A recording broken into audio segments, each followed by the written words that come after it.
What's going on? Welcome to Electron Rider. Now, I have had my Ryvid Anthem for about 2 months now.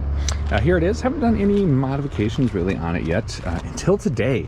I just went past the 600-mile mark on here. Now, I did do an in-depth first impressions review on another channel. If you want to see that, I will link it in the description below. And be sure to subscribe over there if you want to see more of my kind of long-form review content for this bike. On this channel, I'm going to be doing more, I don't know, like modifications, adventures, ride footage, kind of the more like lifestyle use stuff. Anyways, for today's video, I'm going to be installing my first modification for my Anthem, and it's not exactly an upgrade because I'm kind of removing functionality, but it's going to address one of the long-running issues I've had since I got my Anthem, actually. So one of the unique features about the Ryvid Anthem is that it's got this adjustable seat, right? There's this switch over here, raise the seat, lower the seat, and then underneath it, there's this actuator that can move it up and down, and so the seat can go up and down, you know, between 30 and 34 inches for the standover height of the bike, which is a really cool sounding feature. And when I saw it in action, when I first got to actually, see the bike at AIM Expo, it was like, oh man, this is awesome.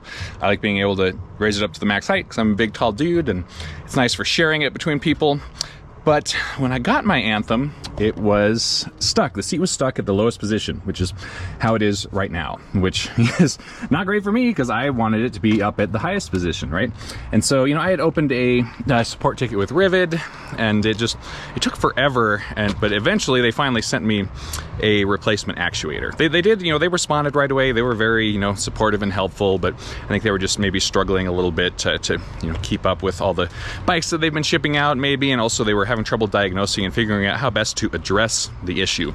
Long story short, they sent me a new actuator. I installed it, and then the exact same thing happened. It was adjusting just fine, and then as soon as I lowered it to the lowest setting, it just got stuck there. And I don't know if it's just something with the actuator that they use. There it is right here, but it seems like if it gets stuck, then it just stays where it's at and disables itself, and then you would have to hook it up to a control unit and recalibrate it to get it working again. I don't know. I think what happens, I must have like a slight warp in my frame somewhere that causes it to get stuck at the lowest end where there's just a little bit too much resistance. And so, 2 months in, actuator number 2, I just kind of said, you know what, to heck with this. I don't care if my seat's adjustable, I just want it to be at the maximum height. So I went to a local fabrication shop, a metal shop in town called Fab Pigs. I will also link them in the description below because they're awesome. And had them make me this. This is aluminum, and it is basically the seat actuator at its maximum height, but static, right? So it's not going to be adjustable anymore. But once I install this, then it'll be at the max height, which is perfect for me. I don't share this bike with any shorter people, so I'll be happy with it. I'm not going to video the whole process today. Ryvid has really good assembly, maintenance type videos on their website. They're on their YouTube channel. One thing I do want to note though is that you have to remove the seat in order to even get to the actuator, and the first step for this whole process, according to their videos, says have the seat at the maximum height.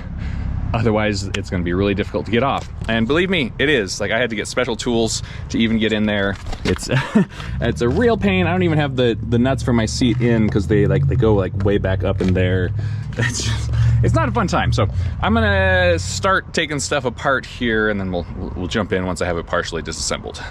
All right, got the actuator out. Here it is, all the way all the way in at the lowest height. So this is where it comes from in here. The seat has to come off. This plate that goes kind of underneath the actuator and protects the cables and what has to come out as well. And then there's a couple of pins that go through here and right there that hold it into place. One thing to note about the Anthem's design too is here's the rear shock back here. The only way you can get in here to adjust this is to remove the actuator like this. So it is a little bit frustrating to have to do that if you're just wanting to adjust your suspension. It doesn't take too long. I've done it a few times, so it's pretty straightforward. You have to be careful with the actuator. They say this in their videos. Make sure not to, when you're removing it or just getting in there to adjust the suspension or something, don't turn this around or extend it or push it in. It has a lot of resistance, so it doesn't seem like you can really move it by hand, but you can definitely twist it, which supposedly messes up the calibration. I'm not worried about mine, obviously, but anyways, yeah, there you go. So this is you know, about 4 inches longer than the Actuator. This is the, you know, this is supposed to be the maximum height, so it's just gonna stick right in there and hold my seat up high. So let's see how it fits. All right, well, it certainly does fit.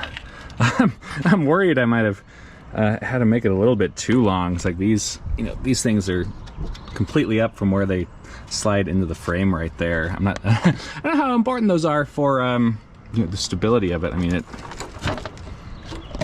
seems fine. I'll have to put the seat on there and see. But yeah, I can finally, like, I haven't even had my seat all the way screwed in for a while, because the bolts that you screw in are like right up there for the front of the seat, and with it at the lowest height, I could never get in there.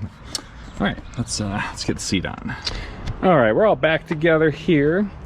It definitely did get it a little bit too long. I mean, you can just see from the seat height, like it looks too high.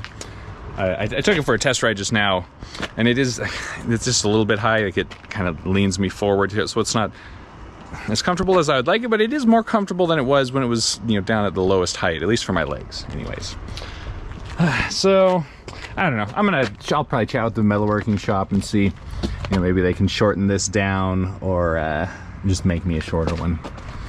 All right, well, after riding around on it for a bit, I decided it was really just way too high. There's no way I could make that work. So I went back to the shop, had them shorten it out a bit. I have the new one installed now, so there you go. It's you know, right about where the max height would be with the standard seat Actuator, but you know, of course, now it is fixed.